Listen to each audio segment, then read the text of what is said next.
امیر جماعت اسلامی شمالی پنجاب، وطن کے پاسمانوں کا، غریبوں پہ سوالوں پہ بدوں کے ترجمانوں کا، خیراتو ظلم کی شاہی سے ٹکرانے کا ہے اعلان، ٹکرانے کا۔ الحمدللہ رب العالمین والصلاة والسلام علی اشرف الانبیاء والمرسلین حبیبنا و حبیب رب العالمین۔ رہبر ملت امیر جماعت اسلامی پاکستان جناب سراج الحق صاحب، جماعت اسلامی راولپنڈی کے قافلے کے سالار برادرم سید عارف شیرازی صاحب، عتیق عباسی صاحب، سید رضا احمد شاہ صاحب، کرنل ڈاکٹر عرفان صاحب، ملک عمران خان صاحب، برادر محترم محمد تاج عباسی صاحب، اویس اسلم مرزا صاحب اور میرے بہت ہی قابل قدر رفقا، عزیز نوجوانوں، عفت مآب بہنوں اور بیٹیوں، میں جماعت اسلامی راولپنڈی کو NH-51 سے ہمارے امیدوار محمد تاج عباسی صاحب کو، رضا احمد شاہ صاحب کو، کرنل ڈاکٹر عرفان صاحب کو، ملک عمران خان صاحب کو مبارکباد دیتا ہوں کہ آج قومی اسمبلی کے جلسے سے جتنے مرد ہمارے سامنے موجود ہیں اتنی خواتین آپ کے بالکل ساتھ حال کے اندر موجود ہیں۔ یہ اس بات کی علامت ہے کہ NH-51 کے اندر جماعت اسلامی کے کارکنان نے جماعت اسلامی کی شورا اور عاملہ کی پالیسی کہ ہم اپنے پرچم اور اپنے نشان کے ساتھ انتخابی میدان کے اندر جائیں گے۔ راولپنڈی وہ ضلع ہے جس نے ماضی میں کئی قومی اسمبلی کے حلقوں میں جماعت اسلامی کو کامیابی دی، اور یہ وہ حلقہ ہے جہاں سے راجہ محمد ظہیر خان صاحب 2 بار قومی اسمبلی کے ممبر بنے۔ یہ وہ حلقہ ہے جہاں سے ڈاکٹر افضل اعزاز صاحب کئی بار صوبائی اسمبلی کے ممبر بنے۔ یہ وہ حلقہ ہے، ضلع ہے جس سے انیس چودھری صاحب اس پنجاب اسمبلی کے اندر پہنچے۔ یہ وہ ضلع ہے جس سے پروفیسر وقاص خان صاحب صوبائی اسمبلی کے ممبر بنے۔ اور میرے بھائیوں، اسی حلقے سے ہم نے 1-2 نشستیں قومی اسمبلی کی اور 1 آدھ صوبائی اسمبلی کی بھی جیتی، لیکن انہیں بڑی جلدی تھی دنیا حاصل کرنے کی۔ دنیا کی چمک نے ان کی نظروں کو خیرہ کیا، اور آج سید رضا احمد شاہ کی صورت میں اس حلقہ انتخاب کے اندر جماعت اسلامی کے ماتھے کا جومر صوبائی اسمبلی کے طور پر موجود ہے۔ آج کرنل ڈاکٹر عرفان صاحب جو خدمت خلق کے دائرے کے اندر کام کرنے والے آدمی ہیں، مرد مجاہد ہیں، وہ نمائندگی کرنے کے لیے موجود ہیں، اور ملک عمران خان صاحب بھی آپ کی نمائندگی کریں گے، اور جناب تاج عباسی صاحب بلدیاتی انتخابات کے اندر کامیاب ہوتے رہے، اور انشاءاللہ راولپنڈی کا یہ حلقہ آپ بھائیوں کی محنت کے نتیجے میں، نوجوانوں کے جذبوں کے نتیجے میں، عفت مآب ماؤں بہنوں اور بیٹیوں کی محنت اور دعاؤں کے نتیجے میں ہم امیر جماعت کو اس حلقہ انتخاب سے انشاءاللہ خوشخبری دیں گے اور آپ کو مبارکباد دینے کے لیے آئیں گے۔ میرے بھائیوں، آج جماعت اسلامی پاکستان کے قائد جناب سراج الحق صاحب کی قیادت میں پورے پاکستان کے اندر ان کے کارکن اور سپاہی ایک محاذ پر کھڑے ہیں۔ جناب سراج الحق صاحب نے جس کو جس محاذ پر کھڑا کیا ہے، اس محاذ پر اس نے اپنے اخلاص کی بنیاد پر، للہیت کی بنیاد پر، محنت کی بنیاد پر اپنے آپ کو اس حیثیت کے اندر منوایا ہے۔ ہم 2 دن پہلے اسلام آباد میں امیر ضلع مری کے حلف کی تقریب کے اندر موجود تھے۔ پاکستان کی قومی اخبار کے چیف ایڈیٹر اس مجلس کے اندر ہمارے مہمان تھے، اور وہاں میں نے ان کی موجودگی کے اندر یہ بات کی اور انہوں نے بعد میں مجھے کہا کہ آپ کی بات سن کے بڑا لطف آیا ہے. میں نے کہا کہ لوگ کرامتوں کا انتظار کرتے ہیں, لوگ معجزوں کا انتظار کرتے ہیں. آپ مجھے بتائیں کہ آپ نے کبھی کوئی ایسا شخص دیکھا ہو جو پانی کے اندر کھڑا رہا ہو, اس کے کپڑے گیلے نہ ہوئے ہوں؟ لوگ خاموش ہو جاتے ہیں کہ بھلا آدمی پانی کے اندر کھڑا ہو, یہ کیسے ممکن ہے کہ اس کے کپڑے گیلے نہ ہو؟ آؤ میں آپ کو وہ لوگ دکھاتا ہوں جو پانی کے اندر کھڑے رہے, ان کے کپڑے گیلے نہیں ہوئے. آپ کے محترم امیر جماعت 2 بار خزانے کے وزیر رہے, سینئر منسٹر رہے, سینیٹ آف پاکستان کے اندر رہے, اور اسی طریقے سے آپ کے شہر راولپنڈی سے ڈاکٹر افضل اعزاز ٹرانسپورٹ کے وزیر رہے, اور اسی طریقے سے خیبر اسمبلی کے اندر ہمارے بہت سارے وزراء تھے. لیکن میرے بھائیوں, آج قومی اسمبلی کے اندر عبدالاکبر چترالی صاحب نے جو بل پیش کیا, پوری قومی اسمبلی نے اسے منظور کیا. آج مشتاق احمد خان صاحب امیر جماعت کے بعد سینٹ کے اندر ہماری نمائندگی کرتے ہیں.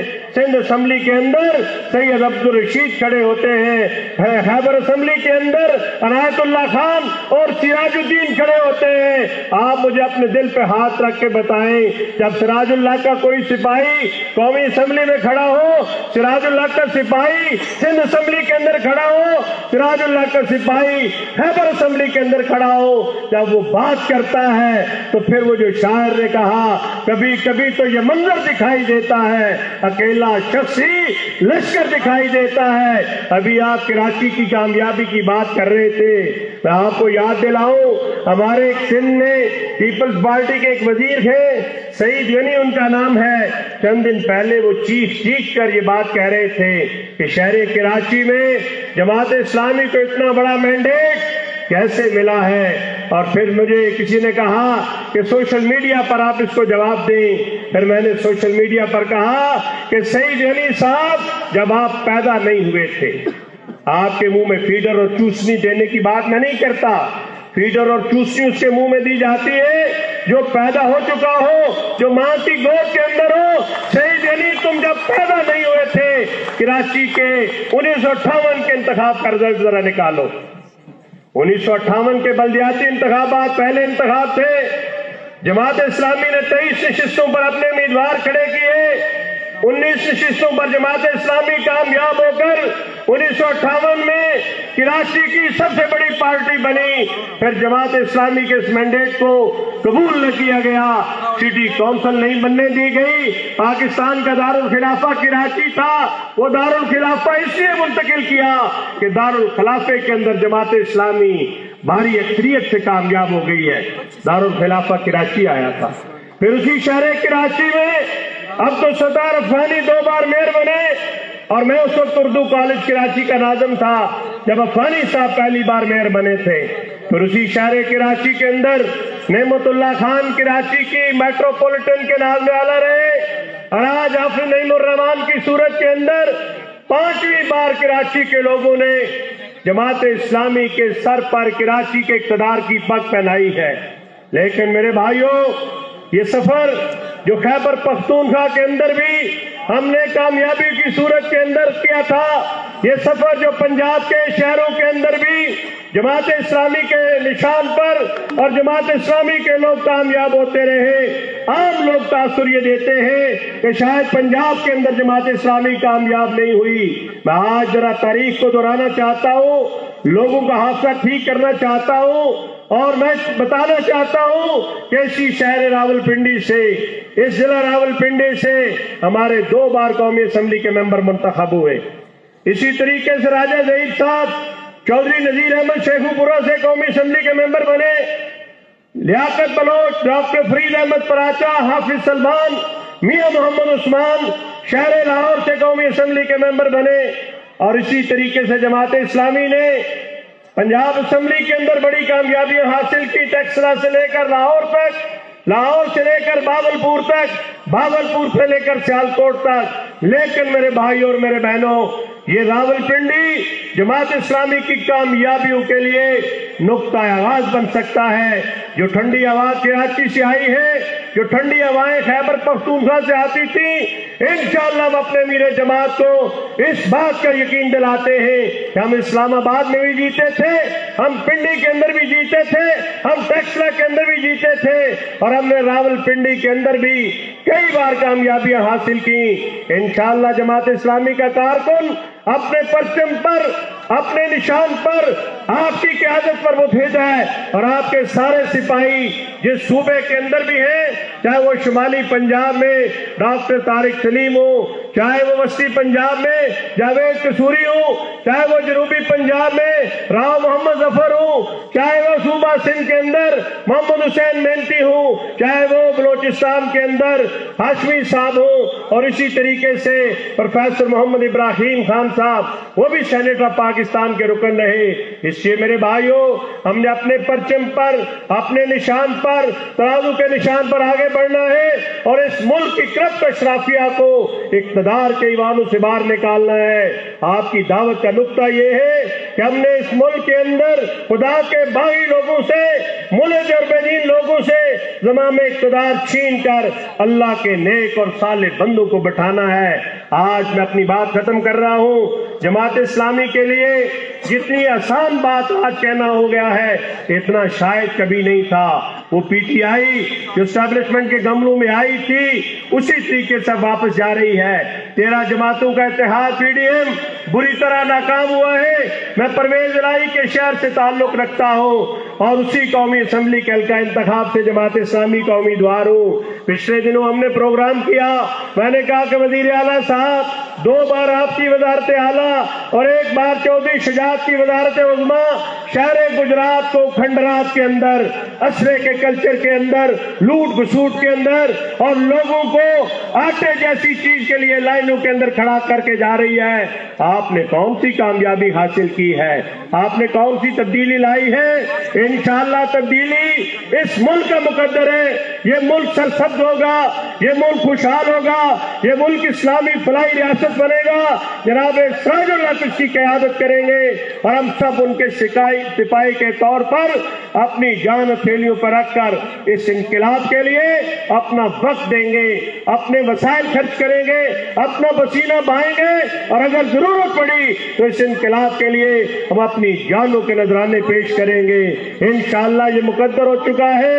جماعت اسلامی اس ملک کے اندر قیادت کرے گی، اس ملک کو مسائل کی دلدل سے نکالے گی، اور پاکستان اپنی منزل کی طرف پیش قدمی کرے گا۔ اسلام کے لیے، نظریہ پاکستان کے لیے، اس خطے کے اصول کے لیے جن لوگوں نے قربانیاں دی تھیں، ان کو یہ قربانیاں انشاءاللہ رنگ لائیں گی۔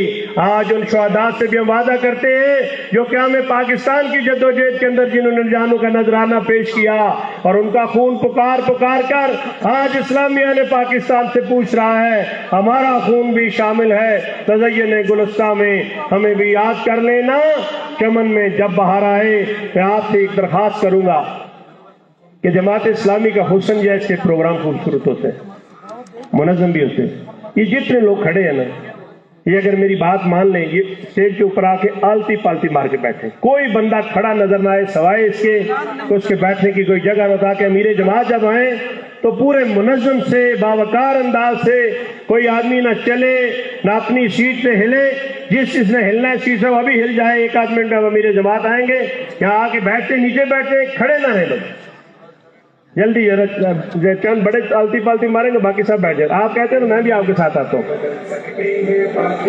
میں آپ کے ساتھ آ کے بیٹھتا ہوں۔